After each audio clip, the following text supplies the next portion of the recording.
IKP 50 గ్రామ పంచాయతీ సర్పంచ్ గారు secretary. మనం 100 టార్గెట్ ఆగస్టు 15 వరకు కంప్లీట్ చేద్దాం. ఆగస్టు 15 వరకు 100 మనం టార్గెట్ కంప్లీట్ చేద్దాం. తర్వాత ఆగస్టు 15 తర్వాత మళ్ళా 100 ట్రై చేద్దాం. ఎందుకు సాధ్యం కాదు? నేను ఎప్పుడో 2018-19లో చేసిన విషయం చెప్పినా నాకు అబద్ధం చెప్పాల్సిన అవసరం లేదు. మీ దగ్గర ఏదో గొప్ప అనిపించుకోవడం లేదు. అక్కడ ఉన్న కలెక్టర్ గారు అప్పుడు తీసుకున్నాడు. మీకు కాకపోతే ఆన్లైన్లో కూడా ఇంజనీర్స్ చెక్ చేస్తే పెద్దపల్లి జిల్లాలో ఇప్పటికే అక్కడ 70,000 సోపులు కట్టి ఉన్నారు. అప్పుడు ఒక ప్రోగ్రామ్ తీసుకున్నాడు దేవసేన మేడం కలెక్టర్ తీసుకున్నప్పుడు కట్టాం.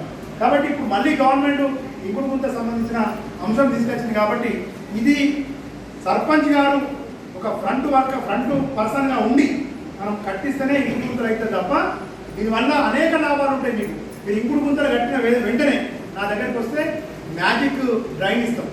అంటే ఎక్కడైతే ఇంకుడు గుంతలు కట్టకుండా కొంత నీళ్ళు వస్తాయి కదా రోడ్డుకి, అది కూడా మ్యాజిక్ డ్రైన్ ఇస్తాం.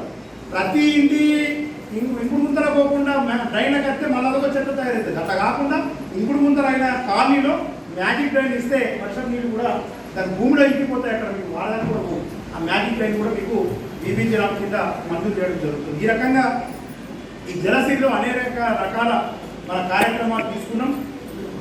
మన రూపు వాటర్ హార్వెస్టింగ్ స్ట్రక్చర్, మన గ్రామ పంచాయతీ బిల్డింగ్ ఉంటుంది, అదొకటి హోల్ ఉంటుంది, అందుకే నీళ్ళు పోతాయి.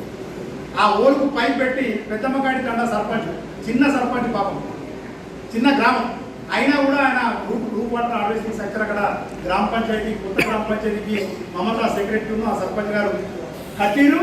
ఆ వాటర్ అంతా కూడా సేమ్ మన మ్యాజిక్ షాప్ దగ్గర పోతుంది. మనం ఎందుకు కట్టద్దు? మన ఊర్లో జిల్లా పరిషత్ స్కూల్ ఉంటే జిల్లా పరిషత్ స్కూల్ ఎందుకు కట్టద్దు? ప్రైమరీ స్కూల్ ఉంటే ప్రైమరీ స్కూల్ ఎందుకు కట్టద్దు? ఏఎన్ఎం సబ్ సెంటర్ ఉంటే ఏఎన్ఎం సబ్ సెంటర్ ఎందుకు కట్టద్దు? గ్రామ పంచాయతీ బిల్డింగ్ ఎందుకు పట్టుకోవచ్చు? ఇదే కదా డెవలప్మెంట్ అంటే. రూప్ వాటర్ నువ్వు ప్రత్యేకంగా అనిపించాలా, పేపర్లో రావాలంటే ఎట్లా వస్తావు? ఈ గ్రామంలో అసలు నీటిని బయటకు పంపించారు. రూప్ వాటర్ హార్వెస్టింగ్ సెంటర్ ద్వారా ప్రభుత్వం తీసుకుపోతుంది అనేది పేపర్ల ఫోటో ఎట్లా వస్తుంది? మనం డిఫరెంట్ పని చేసే పనిని స్కీమ్ ఉపయోగించుకొని డిఫరెంట్ చేస్తే నీకు గుర్తింపు వస్తుంది తప్ప నువ్వు ఎన్ని డ్రైన్ కట్టినా, నువ్వు ఎన్ని సీసీ రోడ్లు వేసినా నేను ఎవరు గుర్తించారు. నువ్వు డిఫరెంట్గా వేయాలి.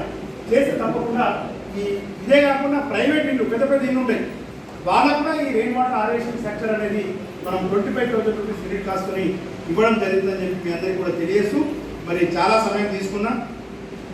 ఈ రేపు ఎల్లుండి మీ గ్రామ పంచాయతీ లెవెల్లో గ్రామ సభలు ఉన్నాయి. దానికి కూడా మన ఏపీఎం గారు సీసీలు వీలైన చోట ఖచ్చితంగా అటెండ్ కావాలా. షెడ్యూల్ మీకు పంపించిన మీరు కూడా కొన్ని చోట్ల అటెండ్ కావాలి. మీకు కూడా ఆల్రెడీ ఒక గ్రామ పంచాయతీ ఉంది. మీ సీసీలా కొడుకు ఎక్కడికైతే సీసీఆర్ డ్యూటీ లేదు. ఖచ్చితంగా వివో అధ్యక్షురాలు ఉన్నారమ్మా, వివో చేయనివ్వండి. వివో రోజుకి పెరిగిపోతూనే ఉంది, కానీ మన వనరులు అంతే ఉన్నాయి.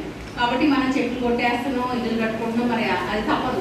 పెరిగిన జనాభా అనుగుణంగా చెట్లు కొట్టేయాల్సి వస్తుంది, ఇల్లు కట్టుకోవాల్సి వస్తుంది.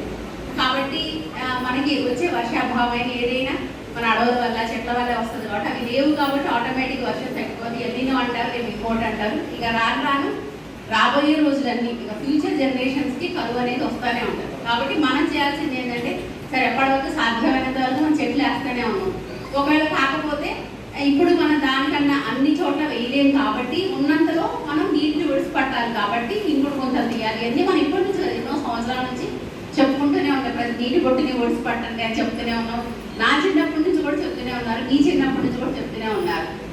నీరు అనేది ఎంత ప్రీషియస్, దాన్ని మనం కాపాడుకోవాల్సిన అవసరం ఎంతైనా ఉంది. ఇప్పుడు ఏంటంటే అనివార్యం అయిపోయింది. ఒకప్పుడు మన పెద్దలు చెప్పారు, ఇవే మనం బ్రష్ చేసుకుంటూ కూడా ట్యాప్ వదిలిపెట్టి బ్రష్ చేస్తూనే ఉంటాం. అలా కాకుండా మనం అవసరానికే వాడండి అంటాము. బాత్రూమ్స్లో కూడా స్నానం చేసి ఎక్కువగా ఒక బకెట్తో చేయండి అంటాము. బట్టలు అన్ని విషయాలు చెప్తాం. కానీ మనకు అన్నీ తెలుసు, కానీ మనం చేసే ద్వారా మనం చేస్తూనే ఉన్నాం. కాబట్టి ఇప్పుడు అనివార్యం అయిపోయింది. మనం నీటిని కాపాడుకోవాల్సిన పరిస్థితి అనివార్యం అయిపోయింది. కాబట్టి ఇప్పుడు మా వాళ్ళంతా మేము వివరించారు. అందరూ కూడా మనం చేయాల్సిన సోపిట్ ప్రాధాన్యత ఏంటి, కమ్యూనిటీ సోపిట్ ప్రాధాన్యత ఏంటి, కాంపౌండ్స్ ఎందుకు ఉండాలి అన్నీ చెప్పారు, చక్కగా వివరించారు. సో నేను మళ్ళీ దాన్నే మళ్ళీ చెప్పి మిమ్మల్ని ఇబ్బంది పెట్టాలని అనుకోవట్లేదు. ఎందుకంటే మీ అందరికీ తెలుసు. కావాల్సిన ఇందాక మా ఎంపీఓ గారి దగ్గర నుంచి మా ఈసీ గారు అందరూ కూడా చక్కగా వివరించారు. ఈవెన్ మా ఎంపీడీఓ గారు కూడా చాలా బాగా మీ అందరికీ అర్థమయ్యేటట్టు సరదాగా కూడా చెప్పడం జరిగింది. అయితే నేననేది ఏంటంటే, నేను మీ బాధ్యతను మాత్రమే గుర్తు చేస్తాను.